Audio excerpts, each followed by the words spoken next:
Hi guys, welcome to the channel. In today's video, I'm going to show you how you can temporarily deactivate Snapchat account. So before getting into this video, must subscribe to our YouTube channel and click on the bell icon. So the first step you simply need to do is to open Snapchat and click on your profile picture on the top left. From here you need to click on the gear icon in the top right and scroll down, and from here you need to select I need help, and here you need to search for the deactivate, hit enter. So here you need to click on how do I delete my Snapchat account.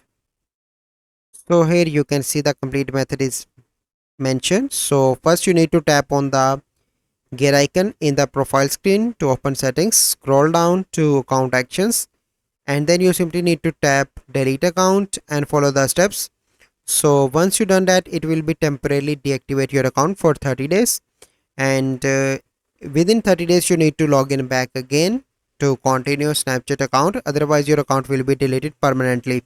So this is the process. I hope you find this video helpful. If you find this video helpful, must like this video, subscribe to our YouTube channel for future videos. We'll see you in the next video. Thank you, have a good day.